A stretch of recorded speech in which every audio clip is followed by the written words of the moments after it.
Hello everyone, I'm Rekha Murthy, Assistant Professor of Electrical and Electronics Department from Saudi Institute of Technology. Today I'm going to explain the experiment on the retardation test on DC shunt motor. What is the main aim of this experiment is to conduct a retardation test on the given DC shunt motor and to determine the stray losses and to predetermine the efficiency of the shunt motor at a given load. So this retardation test is also called to be as a running down test. So this method is comfortable for both the DC shunt generator and as well as a DC shunt motor. So in this method we are going to see that we are going to make use of the setup, that is the DC shunt motor with having a rated output of the machine 5 HP 3.5 kilowatt and the rated speed of the machine, that is the maximum speed at which it is going to run 1500 RPM, and its rated current of the machine, that is nothing but the maximum allowable permissible value, that is 18.6 ampere. Beyond this we may find that the machine is going to get damaged. So here we are going to see that this test is totally a time dependent test, wherein we are going to make use of a new device, that is a stopwatch. So compared to that of a previous session, what we had discussed, that is the Swinburne's test. Here the same circuit we are going to look after, and the difference is that we are going to make use of the DPDT switch and as well as a stopwatch.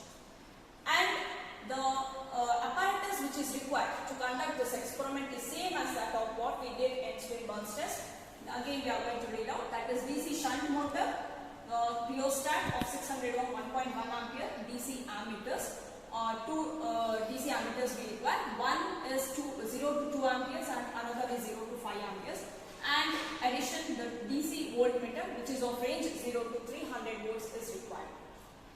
So here before we go with this, we are going to see that in this type of the test there will be a two part of a circuit which will be differentiated by the DPDT switch. So what is that two part of a circuit is?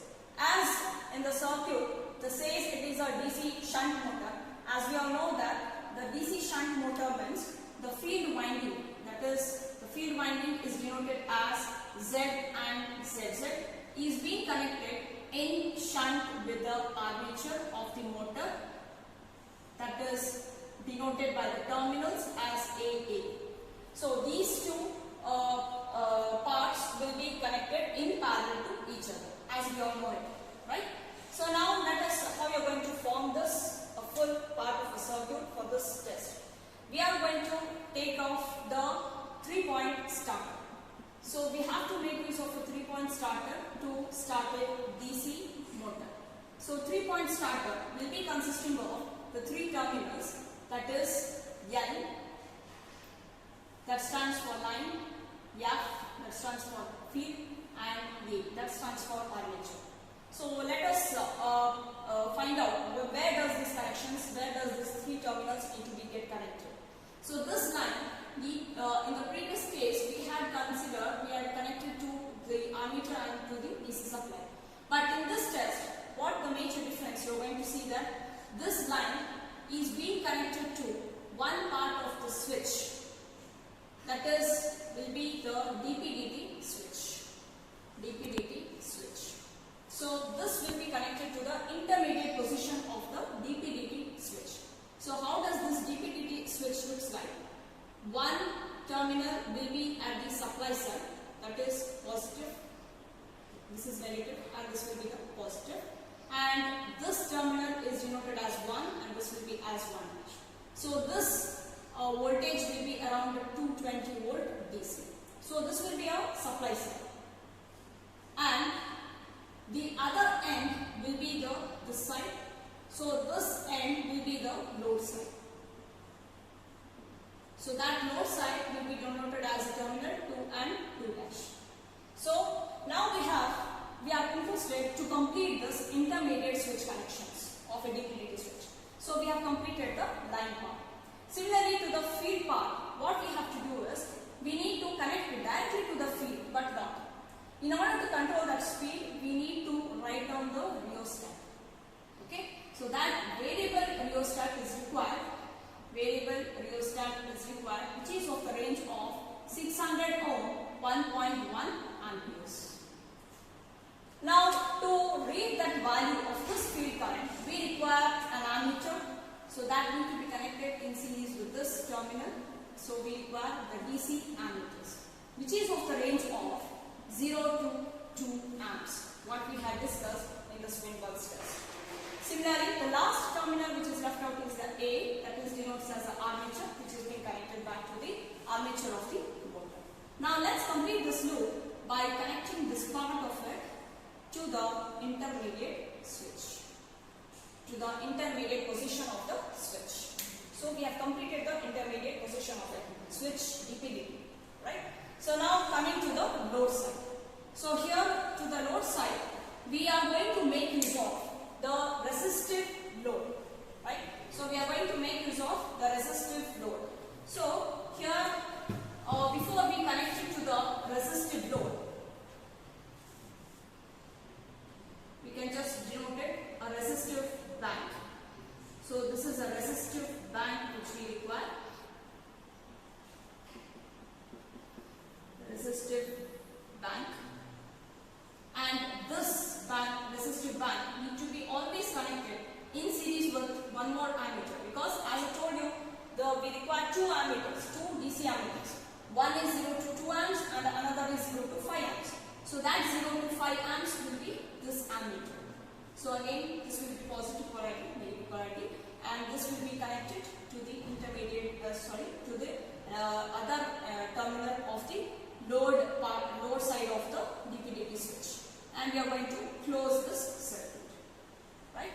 So this will be a load side. And one more thing, we have used the DC shunt motor configuration and as well rheostat, DC ammeters. We are left out with the DC voltmeter. So with the DC voltmeter, usually it will be connected across the motor. So that will be the range of 0 to 300 volts, right? So in this part, before we start with the experiment, we will see that there will be a segregation of the two sides, supply side as well as the load side. So as I told, the retardation test is a totally a time-based test.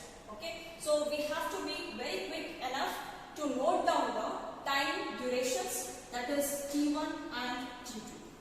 When you are going to take down the T1, when this switch, that is the DPDT switch, is at the position of a 1-1, okay, and when it is you are going to lift to the intermediate position, right?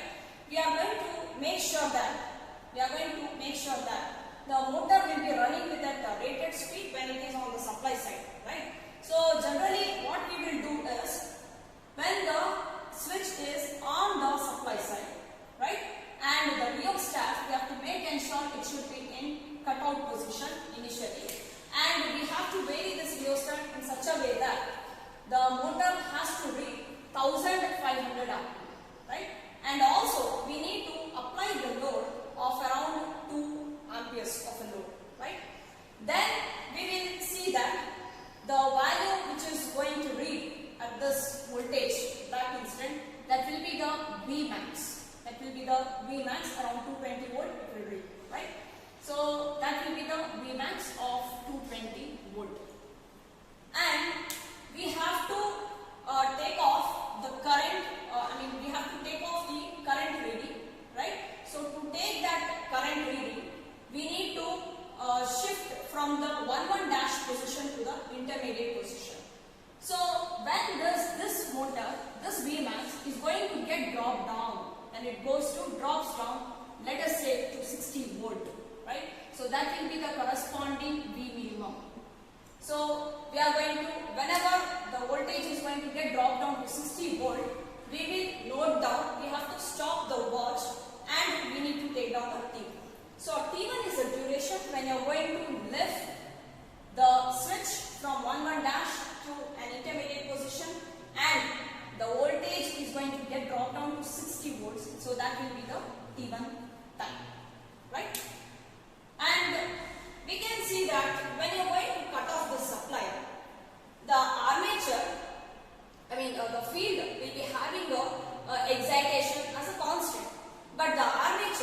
is going to make sure that it is going to supply some losses, because it will be having some kinetic energy due to which it is going to provide the rotational losses or the stray losses, right?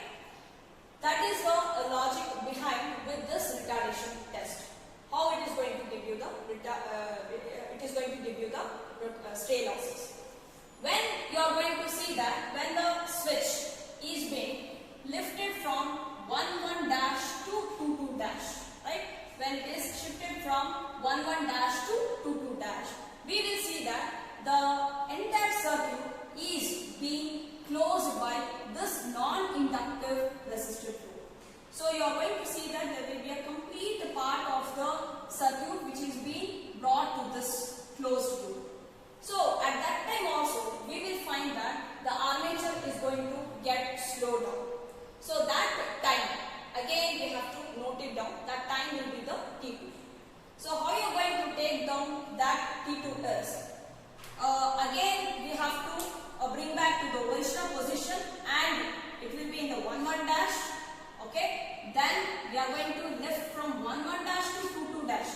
At that point, what will be the current I minimum, and we need to start the stopwatch. We have to start the stopwatch, right? So during that time, start stopwatch. Start the stopwatch. So that will be the I minimum value. And when does the I max? When you find that when the voltage is going to drop down to the 60 volts immediately, so that will be the corresponding current, and we need to stop it. Stop the stopwatch. So this duration will be happening very quickly, but you have to be very careful that whenever the voltage drops down from 220 to 60, we need to be very fast enough to operate the stopwatch and as well as to note down the value of the I max. Okay. So this is about the information. So this retardation test, that's why it's called as running down test, because the armature will slow down whenever the DP/dt switch is being lifted up, and the armature is going to get slowed down. So the corresponding T1 and T2 will be taken down, right? So let us move on to the setup where we are going to conduct this test. So this is the setup where we are going to conduct the retardation test. So here, as per the theoretical, the circuit diagram, what we have seen, the DP/dt switch, which you can see 1, 1 dash, 2, 2 dash. So that is shown here. So this is our DP/dt switch, which will be having the supply side 1, 1 dash and the load side 2, 2 dash, and the intermediate position, that is this position, right? And then the next is the 600 ohm rheostat will be available on the board itself. And the ammeter which you are going to use here, this will be a field ammeter. So this is going to carry the field current, and this will be the voltmeter which you are going to use now. And this ammeter will be connected to the resistive load. So that is the 0 to 5 amps which we are going to use this. And also we require the stopwatch, so that will be used here. And here this is a resistive load bank. So in this stopwatch, there will be clearly written where is the start and stop. We have to start during when we have to take down the reading, and stop it at the same button. Now let's start with the connections. So here positive is connected to the 1 position. So here we are going to take up the positive supply is being connected to the 1 end of this position, and the negative is being connected to the 1, 1 dash. So we'll complete that part. So 1, 1 negative of this supply 220 volt is being connected to the supply. So we completed the 1, 1 dash position. Now we will start with the intermediate positions. So that intermediate position, first we'll start with the line L, the line of a 3-point starter is being connected to the intermediate position. So the line L is available here. So line L of a 3-point starter is being connected to the intermediate position of the DP/dt switch, that is this point. Right. The next is left out with the field. So field is being connected to the field is being connected to the rheostat, that is 600 ohm,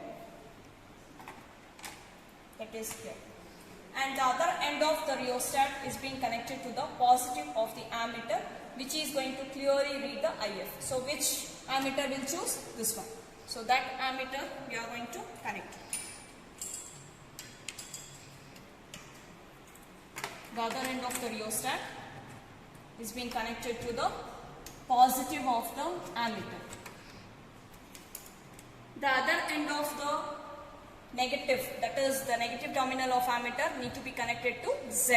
So we will take up a short wire so that we can connect it to the Z.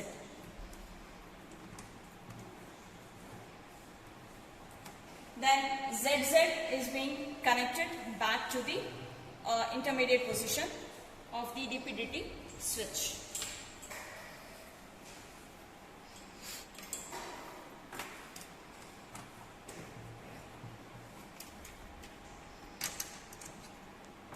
That is this point.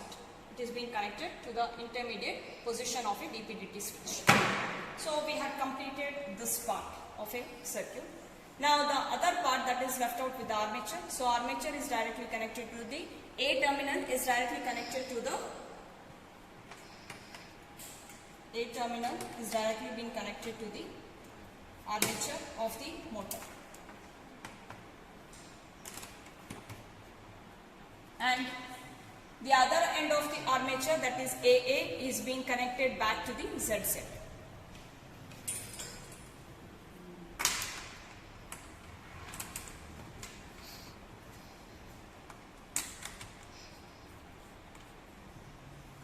So here we have closed this loop, and anyway we have connected ZZ back to the intermediate position. So this completes this part of a circuit, right? And we can also connect the voltmeter across the armature of the motor.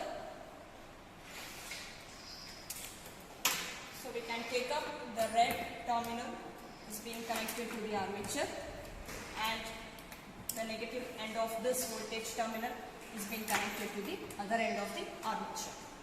So we have completed this part of a circuit, this part, right? Now we left out with the load side. So in the load side, from the 2 position is being connected to the positive of the another ammeter. Which ammeter we can use? So we have left out with the this ammeter slot. So this ammeter we are going to use it to be connected as here.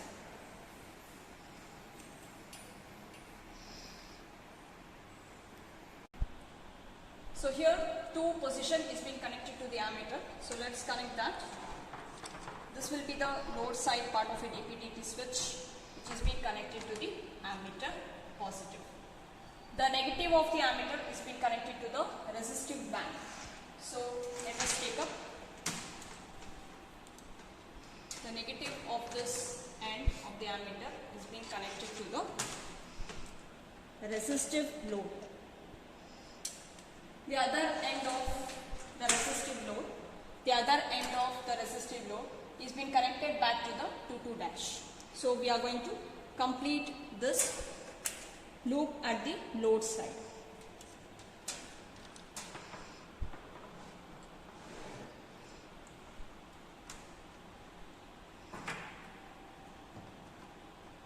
So this is how we have connected the circuit, and make sure the rheostat should be in the minimum position.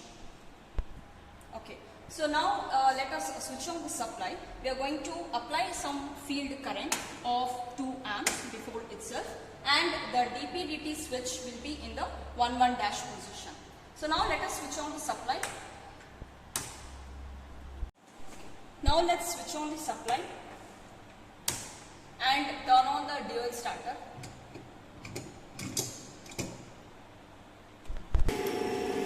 ಮಾಡಿ on ಆಗಿದೆ. Okay, now we can apply some 2 amperes of current so that we can bring the motor to run at 1500 rpm.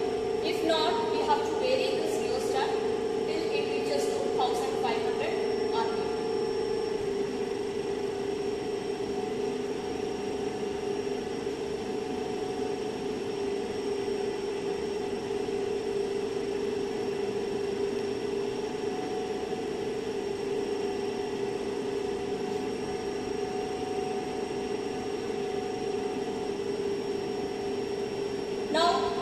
note down the value. This will be the Vmax value, and the field current, which is going to read it as 1.1 ampere, and the speed is 1500. So now we are going to lift up the switch, that is DPDT switch, from 11 dash to intermediate position. What we have to do is, when you're going to lift up, the stopwatch need to get started, and when you're going to stop that watches, when the voltage Vmax get dropped down to 60 volts as a V minimum. So let's start stopwatch. Stop. So the corresponding time will be the T1, which need to be taken down as 6 seconds. After taking the T1, we have to bring back this 2 as an off position, and we need to bring this rheostat to the cutout position, and we have to switch off the supply.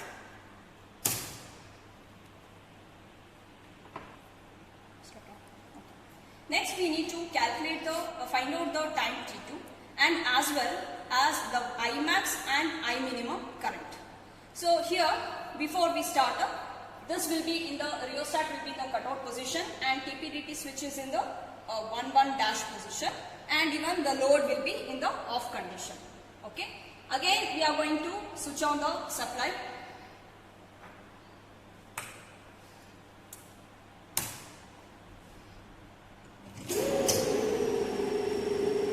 So we have to apply certain 2 amperes of a field current. Then we will vary the rheostat such that speed reaches to 1500 rpm.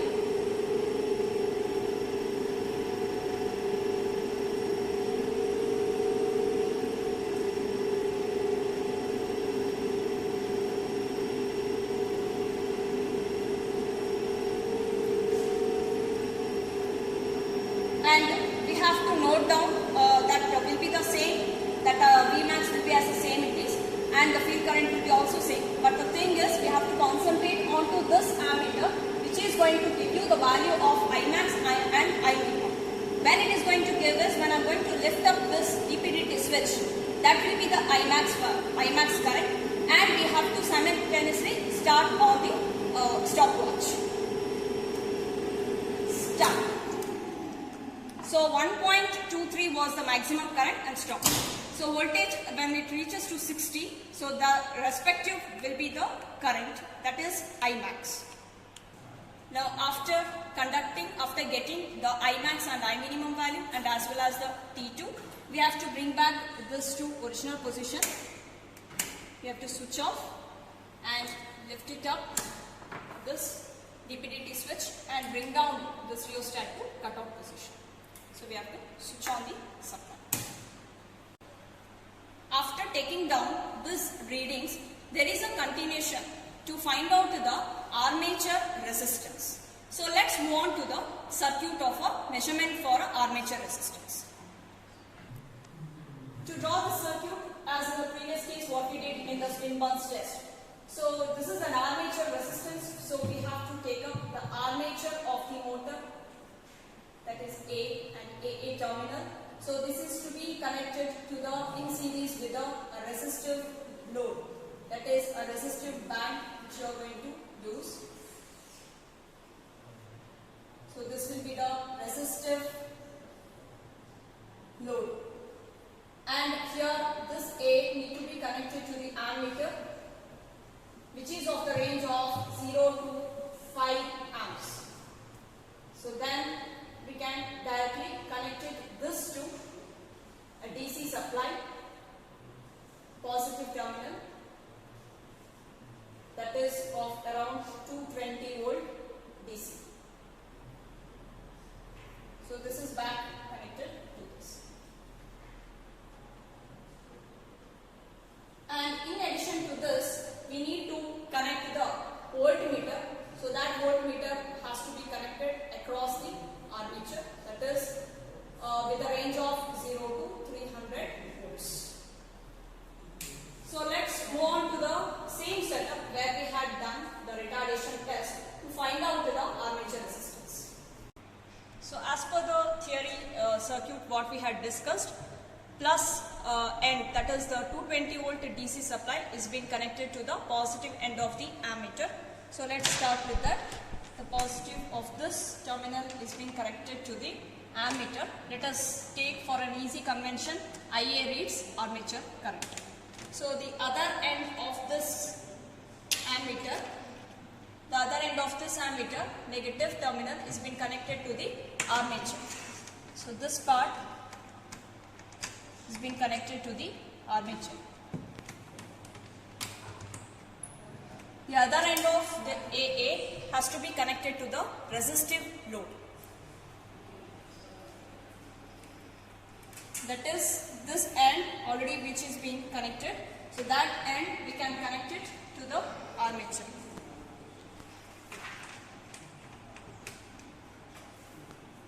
The other end of the resistive load is to be connected back to the negative supply. Now we have left over, this we have formed a closed loop. Now we have left over with the voltmeter. So we have to switch on this, we have to connect this voltmeter across the armature, and the other end of the voltmeter is being connected to the AA terminal. So we have completed the circuit. Now as per the procedure, what we are supposed to do is switch on the supply,